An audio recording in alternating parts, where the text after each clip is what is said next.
थोड़ा सा तो भिक्षा मिला, थोड़ी सी भिक्षा मिलने पर भी अब इतनी सी भिक्षा प्राप्त होने के बाद, इतनी सी भिक्षा मिलने के बाद अगर वो थोड़ा सा एकत्रित कर कर ले भी गया और घर में 6 बेटियां, पति पत्नी, 8 लोगों का परिवार, उसमें से 4 का विवाह भी हो गया, तो 2 बेटी और 2 माता पिता, कैसे गुजारा हो, कैसे गुजारा?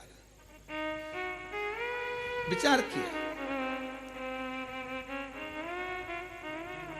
आपका काम है शंकर के मंदिर तक जाना, आपका काम है शिवालय तक जाना, आपका काम में अपना जो है उसमें से कुछ अंश शिव को दे देना, ये आपका कार्य है।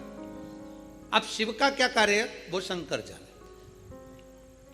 तेरे मंदिर में आना मेरा काम है और मेरी बिगड़ी बनाना तेरा काम। तेरी चौखट तक मैं आ ही गया, मुझे दर्श दिखाना तेरा काम। अब उसके ऊपर निर्भर है।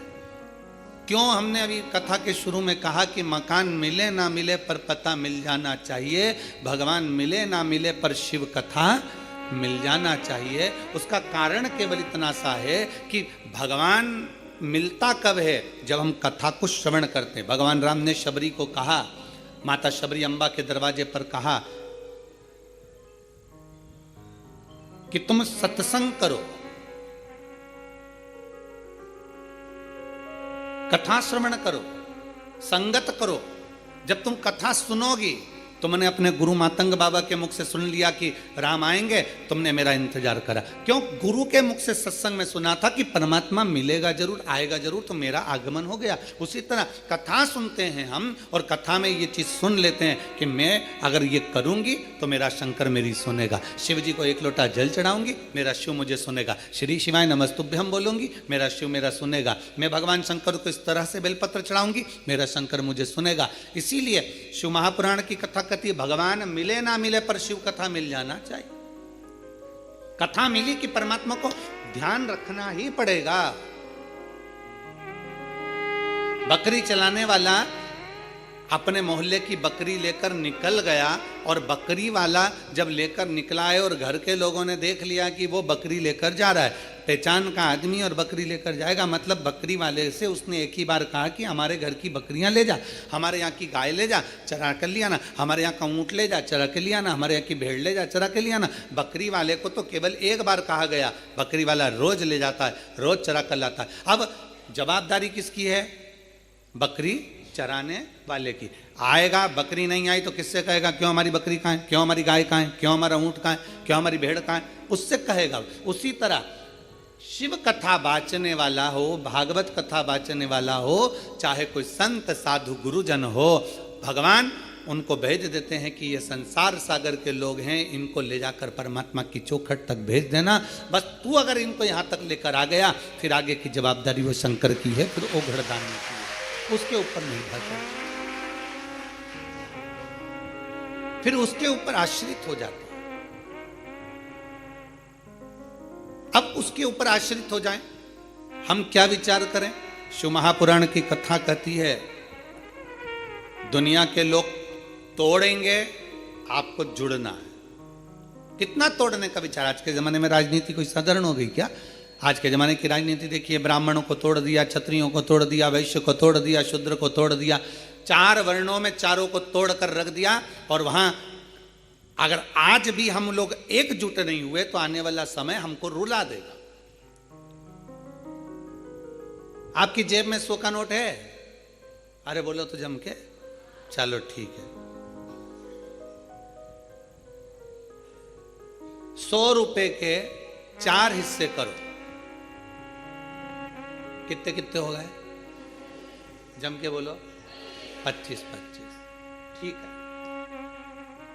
अब 100 के नोट के 4 हिस्से कितने हुए? 25-25। अब निकालो नोट और उसको 4 हिस्से में फाड़ दो, और एक हिस्सा 25 में चला कर बताओ, चलेगा? दूसरा हिस्सा 25 में चलेगा? नहीं। तीसरा चलेगा? चौथा चलेगा? नहीं। पर वही 100 का नोट वापिस सेलो टेप लगाकर जोड़ दो तो वो 100 की 100 में ही चलेगा, वो 100 की 100 में ही चलेगा। 4 टुकड़े हमारे सनातनियों के, हमारे हिंदू भाई बहनों के ये 4 टुकड़े कर दिए, ब्राह्मण, क्षत्रिय, वैश्य और शूद्र। अब सोचा कि इनको तोड़ दो और तोड़ के चला लो। तो तुमने तोड़ तो दिया, पर ये चल नहीं पाएंगे। जब ये एक हो जाएंगे तो 100 के भाव में ऐसे निपटाएंगे कि आगे बढ़ते चले। एक हो, टुकड़े की मूलता नहीं है यहाँ। अगर टुकड़े टुकड़े हो गए तो कोई नहीं पूछने वाला। अगर हम एकजुट हो गए, एकजुट होकर अगर हमने अपनी जिंदगी जिए तो उसका एक आनंद हो जाए। एकजुटता में आनंद था।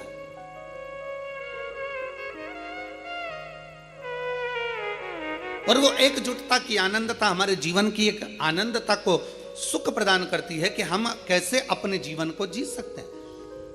शंकर भगवान के मंदिर में गए दोनों बुजुर्ग, बूढ़े ब्राह्मण ब्राह्मणी, और भगवान शंकर के मंदिर में 5 हिस्से कर दिए। 5 हिस्से कर एक हिस्सा शिव का छोड़ा, पीपल के वृक्ष के नीचे गए, दूसरा हिस्सा पीपल के वृक्ष के नीचे दिया, तीसरा आंवले के वृक्ष का नीचे दिया, चौथा बेलपत्री के वृक्ष के नीचे दिया, और 5वां जो हिस्सा थोड़ा सा आटा चावल जो भी मिला होगा उसको अपनी 2 बेटियां और स्वयं बड़े प्रेम से पा लेते। कभी कभी नहीं भी मिलता तो भूखे सो जाओ। किससे कहें वो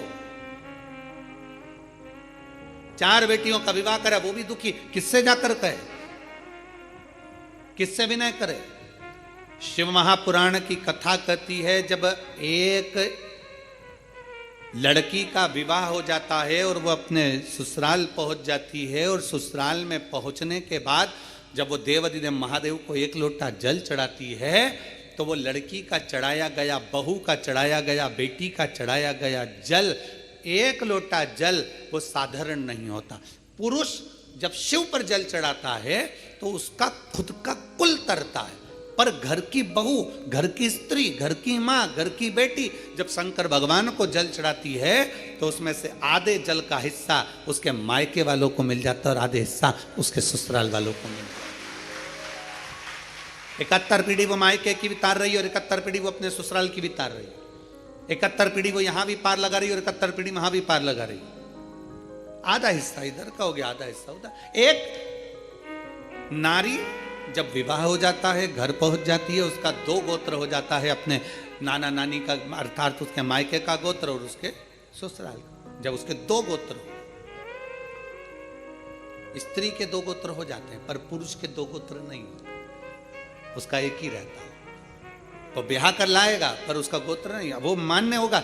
इसलिए हमारे सनातन धर्म में जब पिंडदान करने के लिए जाया जाता है, जब गया जी पहुंचते हैं, हरिद्वार पहुंचते हैं, प्रयागराज पहुंचते हैं, काशी आदि पहुंचते हैं, पिंडदान करते हैं, तो वहां पर ब्राह्मण देवता पूछते हैं कि तुम्हारे नाना नानी का भी पक्ष बताओ और तुम्हारे दादा दादी का भी पक्ष बताओ। 2 कुल देखे जाते हैं, इधर से भी उधर से। माता पिता दुखी, बेटियां 2 घर में कुंवारी। समय बीतता गया, जो 4 बेटियां ब्याही थी बड़ी दुखी थी। दुखी होने के कारणवश एक बार वो अपने पिता से मिलने के लिए आई। विचार करा कि हमारे दुख हमारे माता पिता को श्रवण कराएंगे, पर माता पिता तो पहले से दुखी हैं, अब किससे कहें। ये चीज हमें सीखना चाहिए। अब अपनी पड़ोसन तो पहले से दुखी और ऊपर से तुम जाके बोलो मेरी बहू बड़ी परेशान करती। अब उससे पूछो पड़ोसन से, तो मेरी तो और जगदम्बा है।